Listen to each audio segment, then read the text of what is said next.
Todo mundo sabe que o sedentarismo é um dos maiores inimigos da saúde. Mas se você não tem tempo ou mesmo disposição para malhar, para se exercitar, presta atenção. Medidas super simples do seu dia a dia já fazem a diferença. Pois é. Por exemplo, ficar em pé, assim, né? Paradinho, não precisa fazer nada. São pequenas atitudes que podem salvar vidas, como você vê na reportagem de Carla Vilhena e Marcela Modi. Você já parou para pensar quanto tempo passa sentado todos os dias? No ônibus, no carro, conte também o tempo sentado no trabalho, na frente do computador, em sala de aula. Acha que não tem nada demais? Veja só o alerta deste professor canadense. Se conseguirmos diminuir o tempo que passamos sentados para menos de 3 horas por dia, podemos ganhar em média até 2 anos a mais de vida. Hoje entendemos que se você fica muito tempo sentado, você tem um risco de morte maior.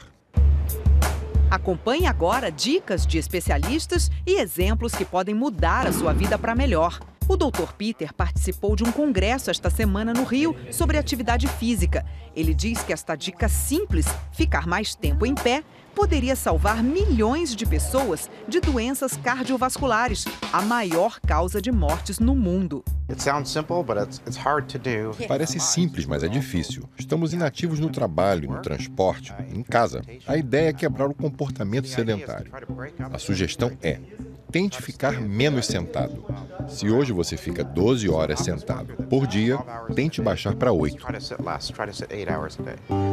O recado também é para os jovens. Nós encontramos um alarmante percentual de 80% dos jovens de 13 a 15 anos do mundo não fazendo a 1 hora por dia de atividade física que é recomendado pela Organização Mundial de Saúde. Quer dizer, 4 em 5 jovens não fazem atividades físicas suficientes. Exatamente.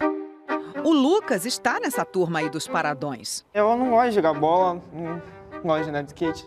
Prefiro ficar em casa mexendo no computador, no celular.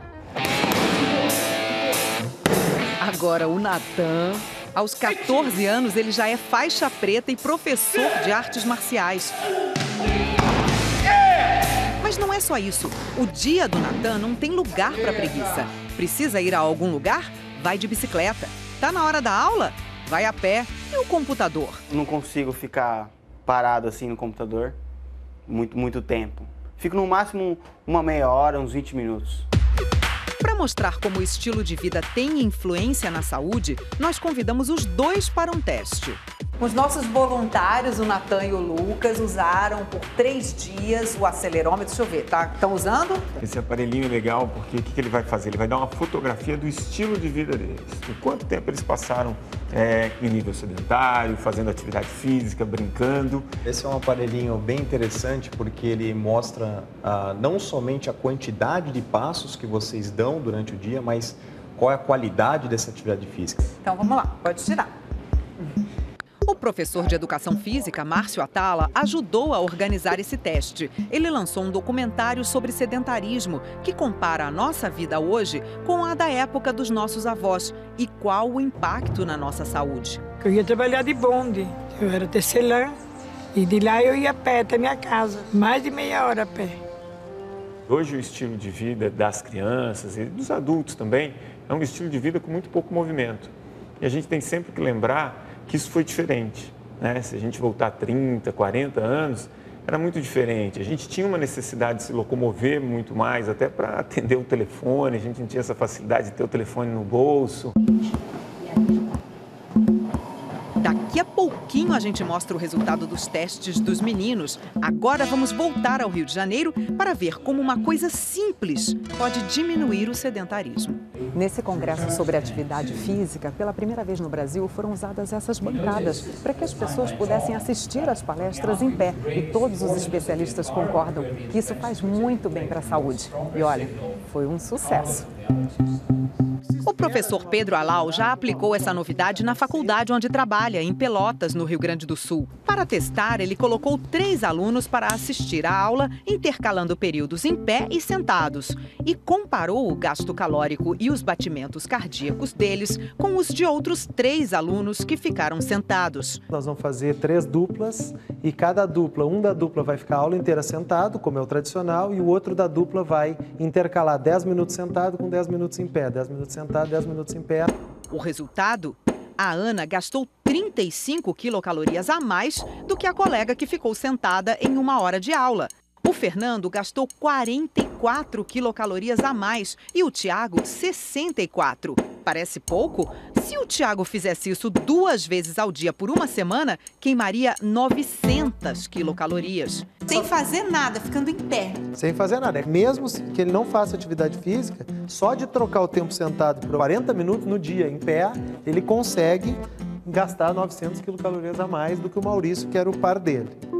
Para o Dr. Peter, essa bancada é algo que pode ser colocado em qualquer local de trabalho ou sala de aula. Numa paisagem deslumbrante como a do Rio, é até fácil se sentir inspirado a incorporar a atividade física na rotina. Mas e em outros lugares? Nem todas as cidades são assim tão favoráveis ao lazer ao ar livre. Aliás, a maioria precisa de intervenções urbanas para incentivar a população a praticar atividades físicas, como mostram os repórteres Jorge Pontual e Roberto Kovalik.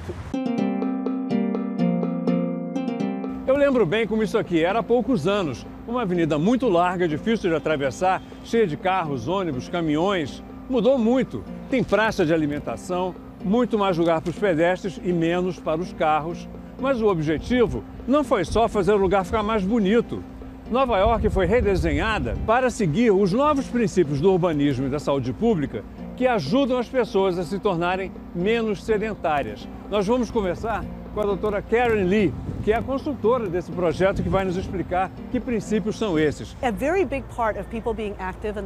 A doutora explica que é mais fácil ser saudável quando você pode fazer atividade física simplesmente seguindo a sua rotina.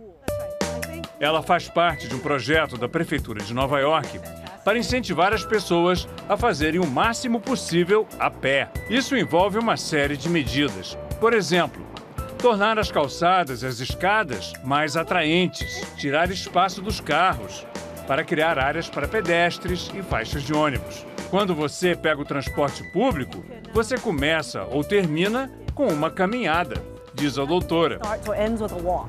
A calçada não é apenas o chão, ela tem que ser todo um espaço.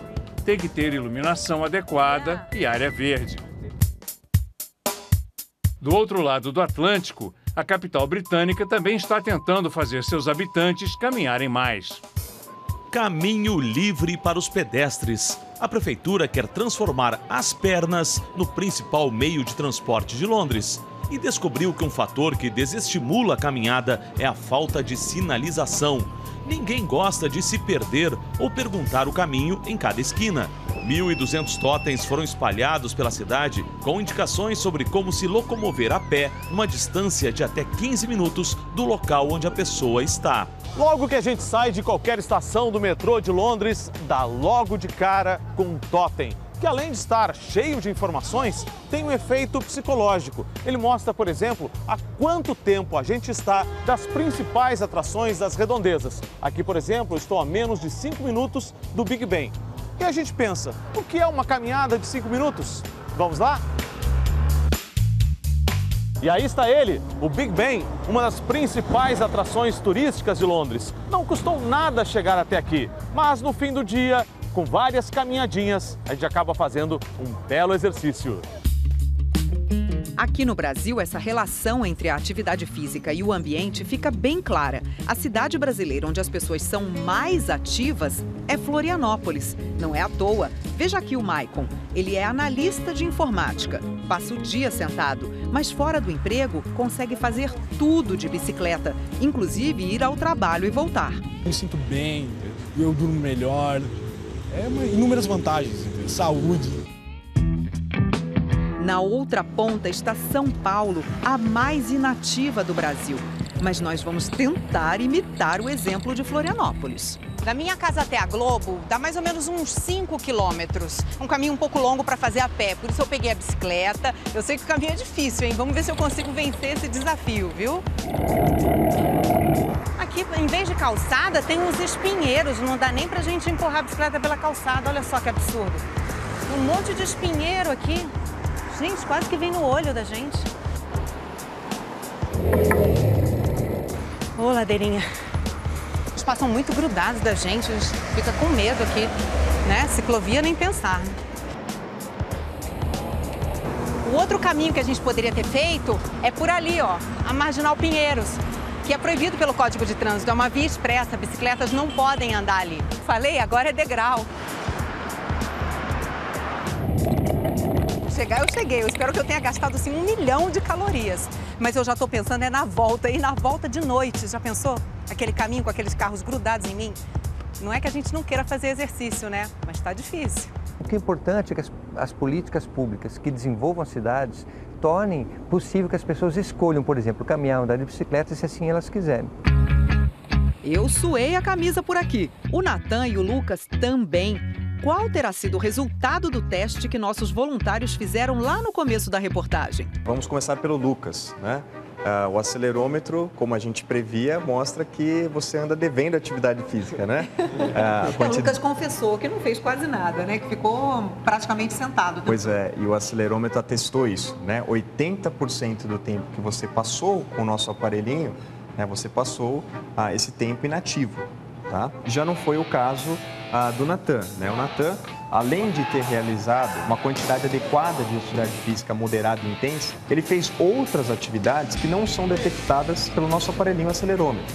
E aí nós temos, então, também os testes que foram feitos aqui, os testes ergométricos, de capacidade aeróbia, né? Isso, exatamente. A aptidão aeróbia do Lucas está um pouquinho abaixo do que se espera para a sua idade, tá? E já a sua aptidão aeróbia, quando a gente cruza esses dados com uma população geral, a gente nota que a sua aptidão aeróbia é considerada excelente para a sua idade. Agora, Lucas, eu quero que você diga o que você achou do resultado.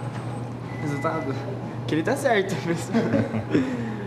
Então, mas isso para você serve como uma lição, né? Claro, claro. Eu vou convidar o Lucas aqui agora para começar a fazer academia junto comigo, jogar bola comigo também. Você vai, Lucas? Amanhã mesmo eu tô lá já. Ah, muito bem. Opa! Bom? Vamos jogar uma bola aí? Toca a noite aí.